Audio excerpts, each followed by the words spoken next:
We are in for a treat here. My name is Khuntia. I'm the Chief Medical Officer at Varian Medical Systems. For those of you that aren't familiar with Varian, I think we were the second company in Silicon Valley in Palo Alto, right after HP across the street. We're about 70 years old, and I believe we're the last remaining major manufacturer left in Palo Alto. So if you see an 18-wheeler going through, it's usually coming to us or leaving our factories. But anyway, today we're going to actually have an opportunity to speak with Khanna.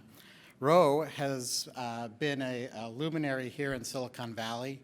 He has been, been our representative in the 17th District for 3 terms now.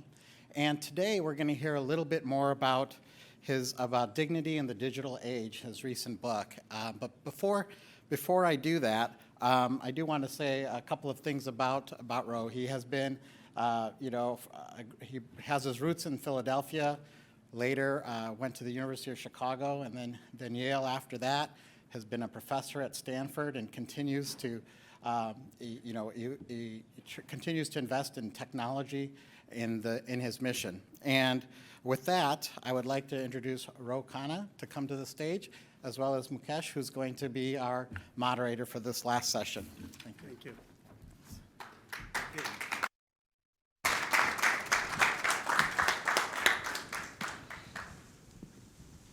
Well, thank you. Thank you, Congressman, for taking the time. Oh, thank you. I know you flew in this morning, and you're flying back with a red eye tonight back. I went through your book, and we do have a copy for each one of you after this. Forced reading. Yes. And, you talk about making tech work for all. It's not working from your perspective, or it can work better? Well, first, Mukesh, let me thank you. Thank you, John, for inviting me and for the incredible leadership that you provide. I mean, the U.S.-India Strategic Partnership Forum, I think, is the definitive voice in strengthening the U.S.-India relationship. So it's an honor to be here. Look, obviously, technology has done extraordinary things for the nation and the world, in medicine with our vaccines that we just had, in communication, in making knowledge more accessible. But there's a fundamental challenge. My district and the surrounding areas, the net worth is $11 trillion, a market cap. Most wealth probably ever created in one region in the world in human history. And yet I was coming last week, I was in 2 places. Galesburg, Illinois, where the Maytag factory had 5,000 jobs. And in 2003, it shut down. President Obama mentioned it in his 2004 keynote speech. I was speaking there about my book in Monmouth College. They said, can you talk to 15 folks who are working at the Maytag plant? We spoke for 3 hours. That memory is still fresh in their minds about how that plant leaving destroyed their community, destroyed families. But here was the central point they made. Presidents have come and gone. Congresses have come and gone. Our lives have gotten worse. No jobs have come back here. There hasn't been any economic revitalization. And then I was talking to African-American steelworkers in Chicago. They said our lives were better in the 1980s. In the 1990s, when we had $30 jobs, we had pensions, the job prospects for our kids were better. Then U.S. Steel Southbrook shut down, Gary, Indiana downsized. They said our kids, young people don't have the same economic opportunities as when we were growing up in the 80s. You poll my district, 70–80% optimism about America. I was at the robotics competition in Texas. World Robotics Competition. There was a constituent of mine who invited me there. She literally had the cliche, a robotics garage in her house with 30 people there. Obviously they're optimistic about the future, but we can't, as a country, have half this country thrive and half the country feel deindustrialization and economic loss has left them out. That's unsustainable for a multiracial, multi-ethnic democracy. In your book, you mentioned 2019 over 4,000 VC deals happened in the Valley. City of New York had, the state of New York had 1,400, and state of West Virginia 1. How do you Did you do the Jill, John? One was accurate when you wrote it. Probably 25 at the university this year alone. Wonderful. Yeah. That's terrific. So how do you basically bring that prosperity to the rest of the country while Silicon Valley has an ecosystem which keeps on flourishing on that and keeps on moving forward? Well, let me say a couple things. One, I don't think the strategy is to try to replicate Silicon Valley everywhere. I mean, that is not a model that has succeeded. And nor do you need everyone solving the most complex algorithm in every part of the country. But we're going to have 25 million of these digital jobs, 25 million of them. They're going to be in manufacturing, they're going to be in retail, they're going to be in entertainment, they're going to be in agriculture. And the new mantra, as many of you know, is sort of low code, no code, meaning most of these jobs don't even require that much math and science and complexity. We've overly mythologized the educational requirements of the credential for these jobs. We're doing a program with Google, which is just a pilot program, but we're doing it at a number of these community colleges. They pay $5,000 per kid for an 18-month course, 10 hours a week, so it's basically extra after your courses, and you end up with a $65,000 to $75,000 job. And it's a 90% so far completion rate.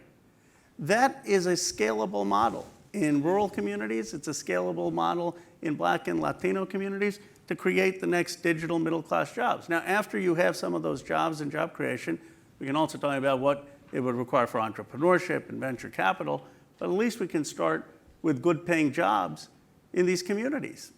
And the other thing we ought to do is not just offshore all our production, but innovate in production.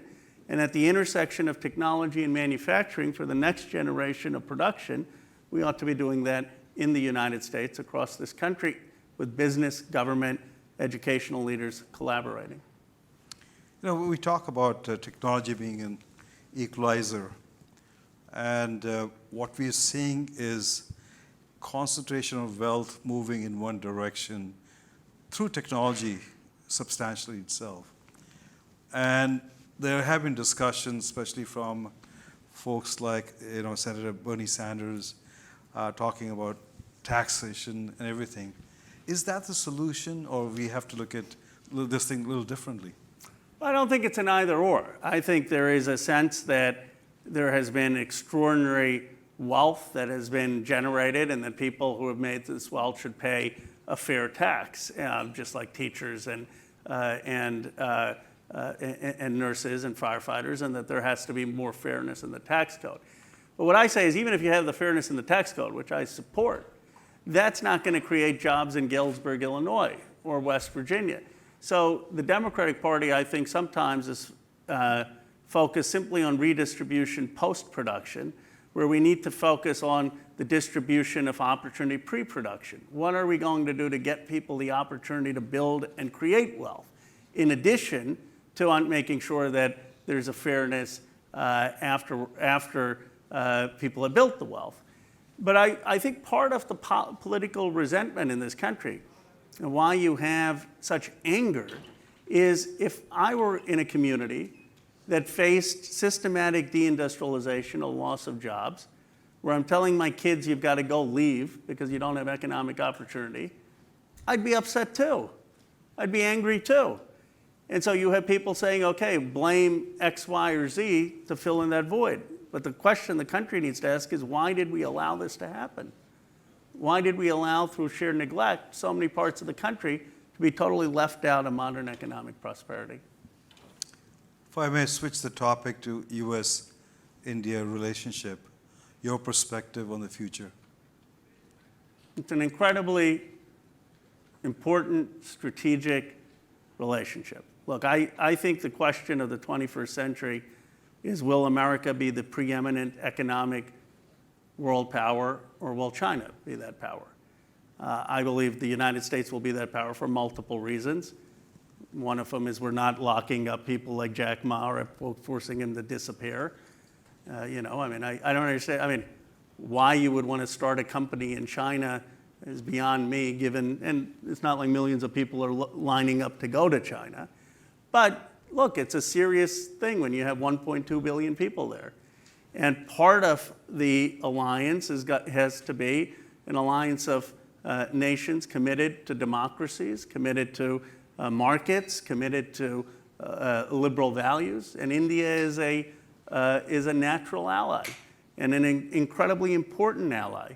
And an important ally to show that democratic values, that values of markets aren't just Western values, that they're universal values, that they can take hold as much in Asia as they can in Europe. And so it's a critical relationship that I think is building in a strong way, thanks to your leadership and people in this room's leadership. Obviously, there are disagreements. It's not 100%, but I think that overall, the relationship is critical, and we have to work to strengthen it. You know, there have been quite a bit of concern in the Congress, not in the administration, on India's position on absolutism in UN on Russian vote. While the administration said we understand that, and they're much more empathetic, we're hearing a lot of murmur coming from the Congress. How do we explain that position to the Congress? How do we manage that? Your perspective there? Well, look, I'm biased because I'm in the Congress, but I think that countries make a huge mistake disregarding the Congress. The Congress has an extraordinary impact on American foreign policy, more than people realize. I mean, I think part of the reasons that we are in such a position of support of Ukraine has been driven in part by the Congress, both by Republicans and Democrats, saying we want to be aligned with Zelensky. And, you know, so I think that there has to be more of a focus on building the bridge. Administrations are powerful in the moment, but they come and go. You know, members of Congress, some of them have been 20, 30 years, they're still there. And that makes a big difference to have those relationships. And I think that there needs to be more of a cultivation of that. But you know, on a very surface level, people see the atrocity that Putin is committing, bombing mothers, bombing children, and saying, how can you abstain? I mean, condemn it. No one is saying don't buy oil from them or don't have defense relationships, but just condemn it at a moral level. And I think that Congress just reflects the sentiment often of the American people. And they're not thinking of 20 chess moves. They're just saying, look, we're seeing this on TV. Putin is a butcher, murdering people. He's obviously morally wrong. Condemn this. And I think that that's, in my view, a reasonable position. And Congressman, when you became part of the US-Pakistan Council, there were some concerns from the Indian side. Any explanation to that? You and I, we talked about that offline. Yes. Well, look, my first priority as a member of Congress, second priority, third priority, fourth priority is what is in the best interest of the United States of America. And every decision I make is based on what is in the interest of my district and what is in the district of this country.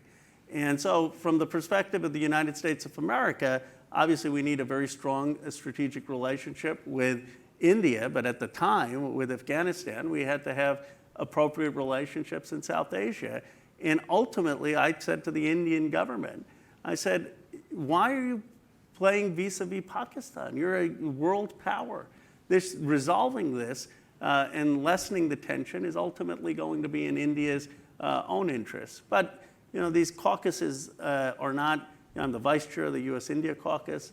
I'll be chairing the caucus next term. And so ultimately, obviously, the US-India caucus relationship is critical. But to build that support, I think de-emphasizing the historical tension will help strengthen the US-India relationship. You know, you're part of the Armed Services Committee, and there are no two other countries which have more joint exercises than India and the United States, especially in the Indo-Pacific region itself. India's dependence on Russian spare parts is still very high. I think almost 62% of the platform is still Russian, while it's moving in the other direction. And you made some comments in the hearing also recently. What advice would you have for the government of India to look at from that perspective and see how they can transit? Well, I think we have to do our part in the Armed Services Committee to make the procurement process easier for, and I have said that India should have the equivalent of NATO status and that we ought to be expediting the arms that they need so that we can have that transition. And Joe Wilson and I, who raised this, I mean, Joe is a huge believer, a Republican, in the U.S.-India relationship. We just thought the abstention on the UN vote makes that job harder, not easier. Though I think it's overcomable, but ultimately it's a chicken and an egg situation. The United States is the most powerful nation in the world. We're the greatest nation in the world. We want to make sure that when we're aligned, that people have a similar interest and values and are reliable allies. And when that doesn't happen, it creates a challenge, not an insurmountable one. So on many things, India and the United States are aligned. This was a moment where there wasn't that alignment that makes it then harder for people like me who are saying, no, make it a NATO status and have the same defense arrangement as NATO to make that case. I'm still going to keep making that case. I think we will get there. But the point is, I think, India has to choose. They have to, and they would be smart to choose the United States because we are going to be still the greatest country in the 21st century. We are the most innovative place in the world. We are the place where everyone from around the country comes. We are the place that is producing extraordinary leaps and bounds of innovation. We have the values of liberal democracy. And that's my point. I think that they can't play both sides with China, Russia, and the United States. I don't think they want to, but I don't think there's any problem in saying you have to be with the United States. I raised the same question last week when I was in India with the Indian administration. They said we used to buy 30% of our oil from Iran. We were asked to bring it down. We brought it down to zero.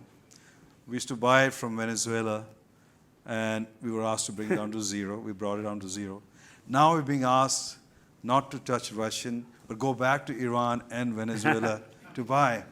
So, they're saying, hey, we are a country of 1.3 billion people, a sovereign nation, and we can't be being dictated every day on a different policy direction.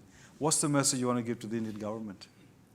Well, first of all, I don't think that the U.S. has said don't buy from Russia. There's a difference of recognizing the needs of India, both defense needs and needs on oil, and saying you can condemn Putin. I mean, Putin doesn't have many places to go.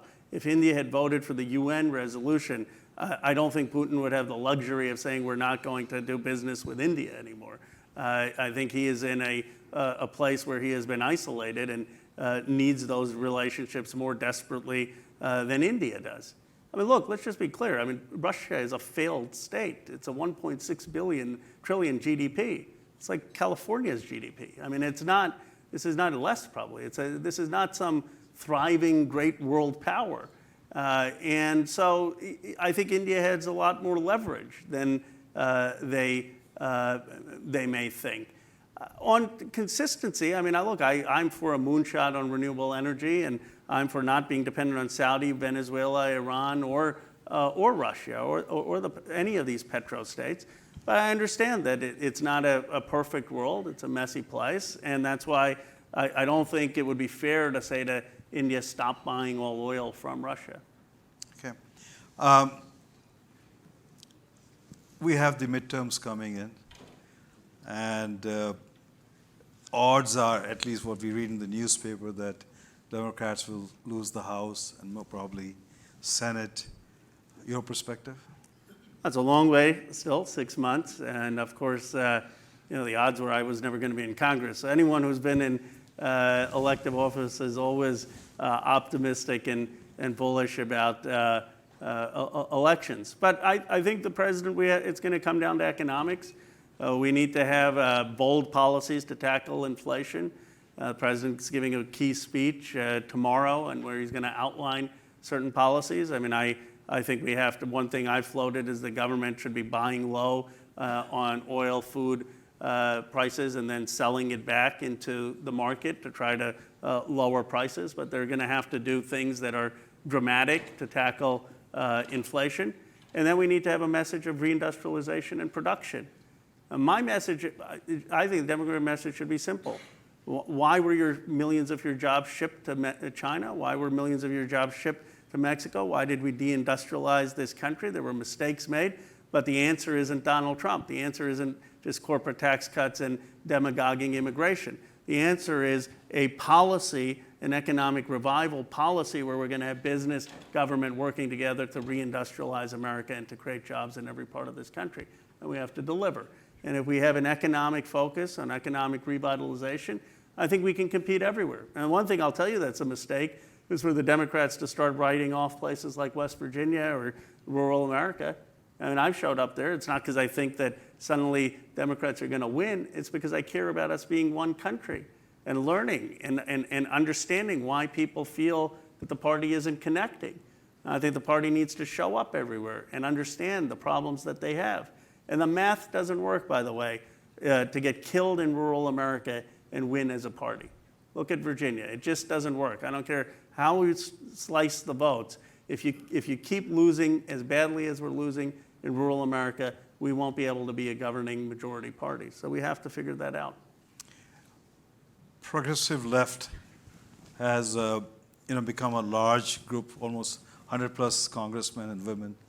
Are they in sync with the rest of America, or are they just taking a lead in a direction America is still not ready? I don't know if anyone in Congress is synced with themselves, let alone with the country. Look, I think that there are a lot of places where the progressive economic vision is in sync with people. People say, well, why are we spending 23% almost of our GDP on healthcare when we were at 6 or 7% in the 1970s? Why is that we're forcing employers or manufacturers to have this huge high cost and crippling their competitiveness and having every family pay a $16,000 tax and $10,000 of medical debt? It makes no economic sense. Why don't we expand Medicare and lower those costs? Why is it as a country that we have people graduating with $30,000, $40,000 of debt? I've asked audiences this. I'll ask here. Please name another country where you know someone who graduates $50,000 of debt in education. I mean, that makes no sense. And those are the issues the progressives are talking about, and the income inequality that has increased. Now, I don't think that all the solutions are, that I subscribe to every single one, but I think that the fundamental sense that there's something unfair, something that is not right with the economic situation in this country, I do believe is an accurate reflection of where many Americans are at. I know I'm out of time, but coming back to your book, which I know we have copies for all of you, and make sure that the congressman signs for you. What's your final message in this book? Is this the answer to all the issues we have? No, I mean, no, I mean, that would be, that's probably part of the problem, that people think that they have all the answers with too much certitude. We could use a little less certitude in our politics. But my message is, the book ends with Frederick Douglass, who was enslaved for many, many years, and gives a brilliant speech in 1869, Composite Nation. And Douglass, even though he was enslaved, defends the right of Chinese immigrants to come to the United States. And he says, you may disagree with Chinese civilization, but when they come to the United States and are subject to the free air of America, they will help contribute to what will be a composite nation, a nation of all nations, the only nation that will have people from across the world. Douglass in 1869 writes that America is on the ascent. Now, if someone who was enslaved for such a large part of his life could envision in 1869 that America is on the ascent and America will become a multiracial, multi-ethnic democracy, and certainly our generation, our times, we can help have a more hopeful vision of America, a vision of where we're going to go to actually do something that has been historically unprecedented. We will become the first multiracial, multi-ethnic democracy in the world. And when I say this, I always get someone from Canada raising their hand. Canada's 87% white. Give me a break. Give me a break. We're 60% white, non-Hispanic. When my parents came to America, 90% immigration was European. Today, that's down to 15%. What we're trying to do as a nation is unprecedented. And we will succeed, in my view, if we have a sense of hopeful aspiration, if we have a universal message, and if we have economic inclusion, where we have the revitalization of places that have been left out. Congressman, grateful that you took a trip all the way to come down and talk It's to my group. honor. And you've been a friend, and I look forward to working with you, especially when you become the chair of the These are the US comments Office. saying, oh, I asked you a few hard questions, we're still No, friends. that's fine. I love the questions. I can be joking direct with the congressman. He's a friend. I've known him for Vocation's ages. been wonderful. And but thank you once again. Thank we you. appreciate that. Thank you. Appreciate it. Thank you very much. Thanks.